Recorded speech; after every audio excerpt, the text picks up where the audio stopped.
Sin duda, una de las masacres más recordadas por los colombianos es lo sucedido en Bojayá, un municipio ubicado en el departamento del Chocó. El 1 de mayo de 2002, los habitantes de este municipio ya tenían el presentimiento de lo que iba a suceder, pero sin duda no pensarían que la tragedia fuera a ser tan cruel. Recordemos que los paramilitares fueron grupos armados ilegales organizados a partir de la década de los 60 con el fin de combatir junto al Ejército Nacional a grupos guerrilleros. El 21 de abril de 2002, más de 200 paramilitares retomaron el control de esta zona del país, pero las Fuerzas Armadas Revolucionarias de Colombia, Ejército del Pueblo, FARC-EP, no lo iba a permitir. El 1 de mayo se iniciaron combates en Vigía del Fuerte entre los paramilitares y la guerrilla. Por tal motivo, los habitantes empezaron a refugiarse en la iglesia de Bellavista, una localidad de Bojayá, durante el combate que duró todo el día y parte de la noche. Al día siguiente, la tragedia haría presencia. Alrededor de la iglesia donde se encontraba gran parte de la población refugiada, el combate entre paramilitares y guerrilleros se hacía cada vez más fuerte, a tal punto que hombres de las FARC lanzaron 3 cilindros bombas alrededor de la iglesia, de los cuales uno cayó sobre el techo, dejando aproximadamente 79 personas muertas y 115 personas heridas, entre ellas 48 menores de edad. Este combate se presenta al tiempo en el que el país vive un conflicto muy grave en cuanto a la desigualdad económica que se vive en las regiones, la corrupción política y el abandono del Estado a municipios como lo es Bojayá. 3 grupos son los culpables de la masacre del 2 de mayo. Primero, debemos reconocer que las FARC es el principal culpable, ya que fue quien cometió el crimen de guerra. Luego, los paramilitares por tomar a la población civil como escudo humano, luego de las advertencias de la población. Y por último, e igual de culpable al Estado por la omisión al no repeler a los paramilitares de la región y haber permitido que ingresaran a esta zona después de los problemas que antes habían sucedido.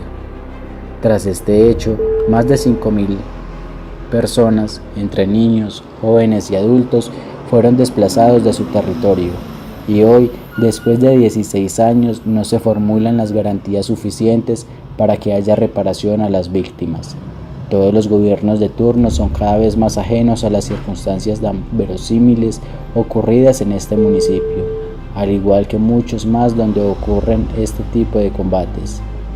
Luego, lo que se debe pensar es si la tragedia sucedió solo por la indiferencia de paramilitares con guerrillas, o si lo que realmente querían cada grupo era apropiarse de este territorio para explotarlo por su riqueza minera y biodiversa. Verdad, justicia y reparación. Son 3 palabras que suenan muy bien, pero que tras de 16 años de la tragedia, ninguna se ha cumplido. Aún no se sabe con total certeza del porqué de la masacre de esta manera, ni quiénes fueron los verdaderos creadores, y no se han reparado a las víctimas de manera completa. Para que haya una verdadera reparación, se necesita que primeramente se dé a la luz la verdad, que los damnificados tengan vivienda digna con los servicios óptimos y que cuenten con un servicio de salud que verdaderamente satisfaga las necesidades de esta población. Existen unas directrices universales obligatorias para los estados que rigen unas normas internacionales destinadas a solucionar los problemas de índole humanitaria que se derivan directamente de los conflictos armados, el derecho internacional humanitario o derecho de guerra. 2 pilares fundamentales del derecho internacional humanitario son limitar los métodos y medios de hacer la guerra a su elección y proteger a las personas evitándole sufrimiento y desnutrición.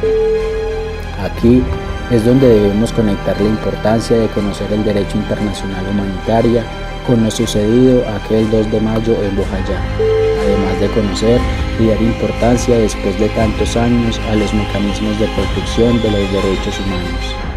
Los principios del derecho internacional humanitario violados en aquella masacre son el de limitación, ya que usaron armas de destrucción masiva y causó un sufrimiento innecesario a la población civil. Aquí hay que pensar si entonces lo que hubo fue un conflicto entre las 2 partes principales mencionadas o lo que se quería era despojar a la población en su totalidad. el principio de necesidad militar, puesto que el único objetivo que debió primar entre los dos grupos era el de debilitar las fuerzas militares del enemigo y no afectar a toda la población civil de una manera tan atroz. El principio de humanidad prohíbe causar heridas o sufrimiento innecesario a la población civil, lo cual no se reflejó durante el combate. Por el contrario, todo al parecer ocurrió teniendo en cuenta que el principal objetivo fuera la población y no el otro grupo armado. Por último, el principio de distinción fue violado, ya que no se tuvo en cuenta los daños que se podían causar a niños, jóvenes y adultos, y toda la población fue tomada como escudo humano. Esto hizo que la protección de los civiles fuera vulnerada en todos los sentidos. Las tres dimensiones, ética, política y jurídica, de los derechos humanos en esta masacre fueron violados. La población fue tenida en cuenta siempre para hacerle mal. Nunca la población tuvo la posibilidad de hacer que no se le maltratara. Por esto es doloroso que el Estado colombiano y los organismos internacionales le den tan poca importancia a hechos como estos y como los que han sucedido muchas veces en Colombia. Derechos fundamentales, económicos, sociales, culturales y de solidaridad no fueron más vulnerados porque ya estaban en su límite. La ruina, la pobreza, el desplazamiento, el hambre, la intolerancia son los factores que siempre deja una guerra donde los menos favorecidos son las personas inocentes, que no tienen nada que ver con los problemas de aquellos grupos terroristas que no les importan las barbaries que cometen a cualquier cosa. Las obligaciones establecidas que tiene un gobierno por parte del derecho internacional de los derechos humanos de tomar medidas ante estas situaciones no se han cumplido aún. La indiferencia de la sociedad de hoy y el egoísmo de la mayoría por no ver bien a los demás hace que cada día el mundo se siga hundiendo en su ignorancia. Y en vez de salir adelante todos, seamos un país más desigual y menos equitativo. Teniendo en cuenta que el derecho internacional humanitario fueron violados sus principios, es necesario que el derecho penal internacional actúe de manera inmediata cuando sea posible y se instauren todas las responsabilidades a que se dé lugar. Después de más de 16 años, es importante que las personas involucradas en esta tragedia conozcan cómo pueden hacer valer sus derechos vulnerados aquel 2 de mayo. ¿Cómo pueden exigir al alcalde, como primera autoridad de la población, que gestione recursos y que estos recursos lleguen realmente a suplir esas necesidades que tienen los habitantes?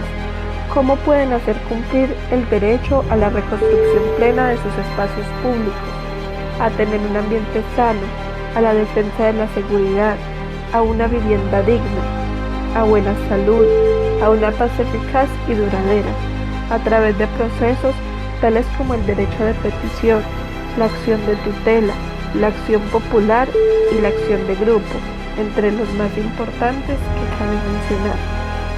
En un país tan egoísta como lo es Colombia, donde la indiferencia sobrepasa límites, es importante que mediante la manera más fácil y cercana posible, las personas se informen sobre los derechos que poseen, dónde y cómo pueden recurrir para que no se les vulneren sus derechos. Como inicia el documental, Bojayá, una guerra sin límites. ¿Quiénes somos? La población civil. ¿Qué queremos? Que se nos respete la vida. La vida es un derecho fundamental que todos y todas debemos defender, por el que se debe luchar para que desde ahí empiecen a cumplirse los demás derechos. Si dejamos que se nos siga matando sin tomar acciones eficaces, nunca podremos ser un país de más y mejores oportunidades para todos.